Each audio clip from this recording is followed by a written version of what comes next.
Graça e paz perfeita vos seja multiplicada.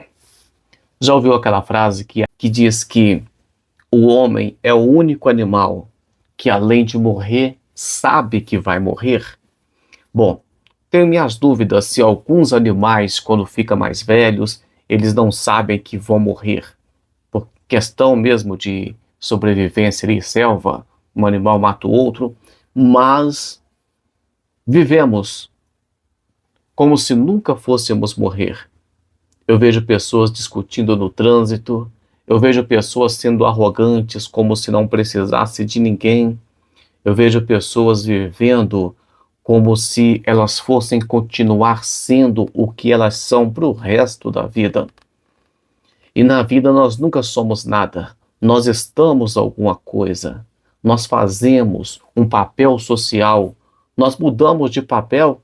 Chega um tempo que talvez a minha idade não permita mais que eu exerça algum tipo de papel, e eu não quero nem muito longe, mas a própria Bíblia diz que quando o sacerdote completava 60 anos, ele era aposentado das suas funções sacerdotais. Então nós vemos, por exemplo, jovens que vivem pensando que pode carregar o mundo nas costas, que é forte, que se puder até voa, mas chega um tempo que ele percebe que não é tão fácil assim, que a vida tem os seus empecilhos, seus improvisos, imprevistos, e que quando machuca demora a sarar, que o tempo passa, e é assim a nossa vida. Infelizmente, tem pessoas que nunca amadurecem. Elas vivem o resto da vida como se fossem criança, e a Bíblia fala disso. E isso é coisa muito séria. Mas a Bíblia, ela vai ter algumas questões com respeito a isso, tanto mostrando a fragilidade da vida, o final da vida e o resultado disso tudo, o que Deus trouxe para nós. Antes eu quero lembrar você que estamos todos os dias aqui, lendo a palavra, explicando a palavra e orando todos os dias. Agradeço a todos vocês que têm comentado, curtido, compartilhado e peço você, deixe o seu comentário aí para eu saber que você está me acompanhando nesse devocional na palavra de Deus. Livro de Jó, capítulo 14, versículo 2, vai dizer que a vida do homem sai como a flor e murcha, e foge também como a sombra e não permanece. Olha que interessante a linguagem. Sabendo que o livro de Jó é um livro poético, então ele é rico e tem uma linguagem linda. Ele fala de uma forma especial. A vida do homem sai. Então, quando a flor sai, ela sai bonita, cheia de cores, cheia de vida, cheia de perfume. Mas com o tempinho ela murcha, ela acaba, ela morre. E vai dizer que ela foge como a sombra. A nossa vida foge como a sombra. Você fica olhando a criança quando nasce, cheia de esperança, cheia de alegria, cheia de energia, pulando, brincando, correndo, perguntando, fazendo bagunça.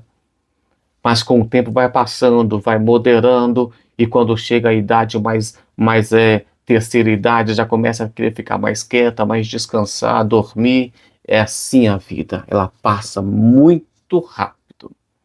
Mas a vida humana, a nossa vida, ela é então como uma flor, como uma relva. Rapidinho passa, é curta, é muito rápido. Tudo acontece muito rápido. A vida é cercada de lutas, de problemas, de aflições. Livro de Salmo, número 90, versículo 10, vai dizer que o homem pode chegar a 70 anos, se for muito robusto, chega aos 80, mas vai dizer que vai ter enfado e canseira, cansaço. É isso que vai ter na sua velhice. Então é uma coisa muito séria, porque quando vem o enfado, quando vem o cansaço, as pessoas pensam, já está na hora de eu ir para outra vida, de eu ir para o céu, vamos dizer assim. No livro de Jó, capítulo mais uma vez, o livro de Jó, capítulo 14, versículo 10, vai comparar a vida como um rio. Na verdade, vai ter o 10 e o 12, mas deixa eu ler para você aqui, porque é um versículo muito lindo. Vai dizer que é como um rio que esgota, um rio que fica seco. Muito lindo a linguagem desse livro de Jó. Jó capítulo 14, versículo do 10 ao 12, eu vou ler para vocês. Porém, morto o homem é consumido, sim, rendendo o homem o espírito, então onde ele está? Né? Ou com Deus ou no, né, no Hades. Como as águas se retiram do mar, e o rio se esgota e fica seco, assim o homem se deita e não se levanta, até que não haja mais céu. Não acordará, nem despertará do seu sono. Assim é a vida. Ela passa como se você deitasse para dormir e não acordasse mais, é muito rápido. É como um rio que esgota. Então você pensa em um rio cheio de vida, cheio de peixes, com água às suas margens, tudo verde, cheio de vida, de plantação, mas quando esse rio esgota, quando esse rio seca, então vai morrendo os peixes, vai secando a sua margem, e é assim a nossa vida. Vai acabando o vigor físico, é isso que vai acontecendo. Vemos, por exemplo, que o resultado de uma vida errada é a morte. Livro de Romanos, capítulo 6, versículo 23, vai dizer que o salário do pecado é a morte. Então, quando você tem uma vida de pecado, os últimos minutos, ou o pouco tempo que nós temos de vida nessa terra, ela é errada. Então, a morte vem. Então, o salário do pecado é a morte. Vemos, por exemplo, que se tratando de morte, ela é um inimigo de todos os homens. No livro de 1 Coríntios, capítulo 15, versículo 26, diz que a morte é o último inimigo a ser vencido. Então, a morte é um problema para todo mundo, e ela veio por causa do pecado. Romanos capítulo 5, versículo 12, vai dizer que o pecado trouxe a morte.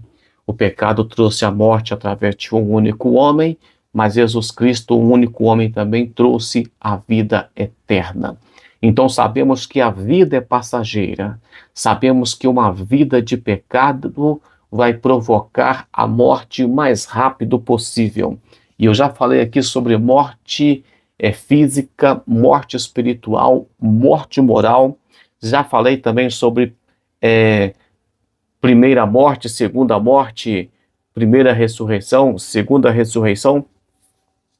Morte física, todos passaremos. Segunda morte, morte eterna, é a morte quando a pessoa fica separado eternamente de Deus na eternidade.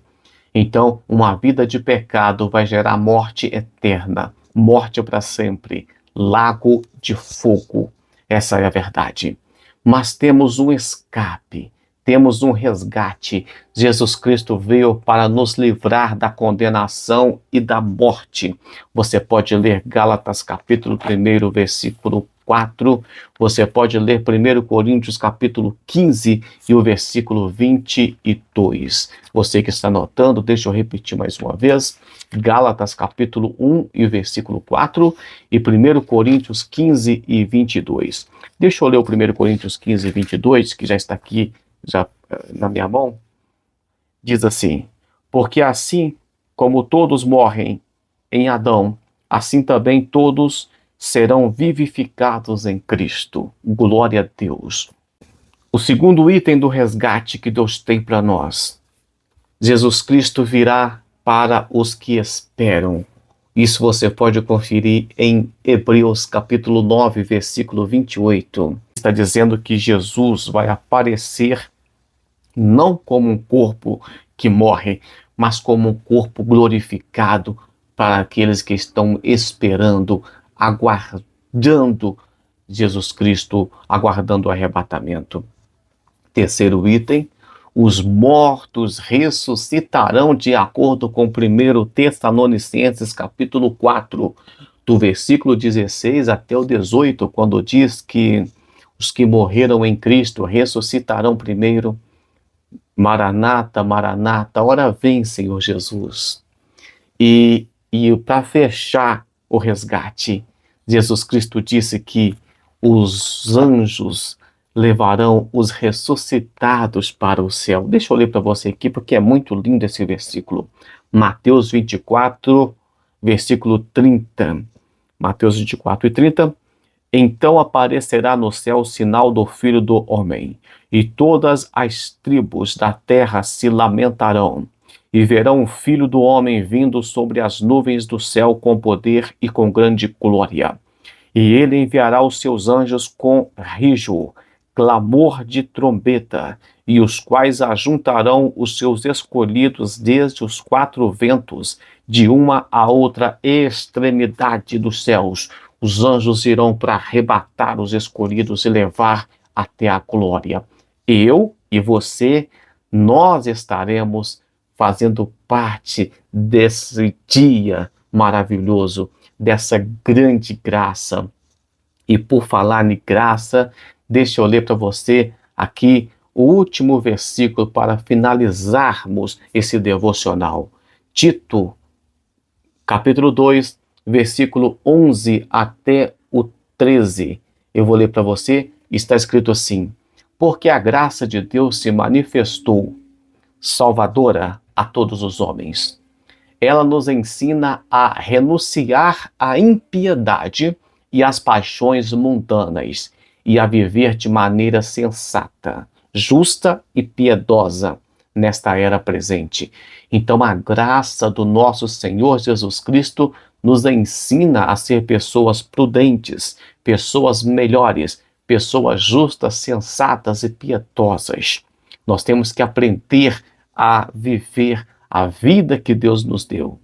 E o versículo 13, eu sempre falo aqui: enquanto aguardamos a bendita esperança, a gloriosa manifestação do nosso grande Deus e Salvador Jesus Cristo.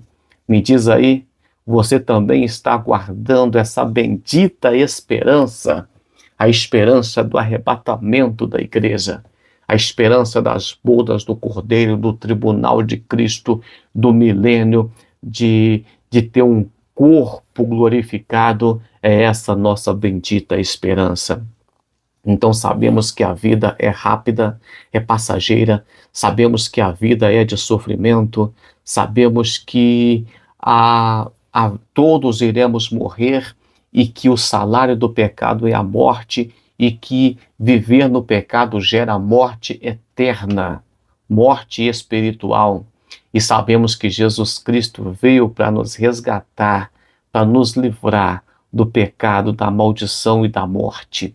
E nós estamos livres do pecado, da maldição, da morte, de Satanás, do lago de fogo, a segunda morte, porque já aceitamos a Jesus Cristo como nosso suficiente Salvador.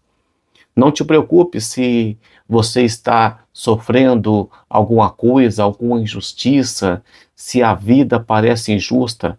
A vida é injusta, mas saiba que nós estamos de passagem nessa terra.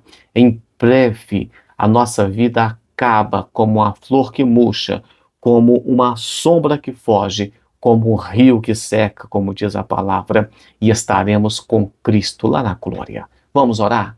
Senhor Deus, obrigado, Pai, por essa palavra, que o Senhor possa nos preparar para enfrentarmos, para lidarmos com a morte, não só a nossa, mas dos nossos familiares, das pessoas que amamos, e que nós venhamos, Pai, estar firme no Senhor, confiante, Pai, na Tua palavra. Deus, se porventura alguém que tenha terminado de perder um parente, um ente querido, eu quero pedir ao Senhor que o Senhor venha consolar os corações, que o Senhor venha preparar pessoas, Pai, que estão prestes a passar por isso, e que nós viemos viver sabiamente, prudentemente, como diz a tua palavra, esperando esse grande dia, a bendita esperança, o dia de encontrar com o Senhor. Deus te abençoe. Até amanhã com mais um devocional, se o Senhor assim o permitir.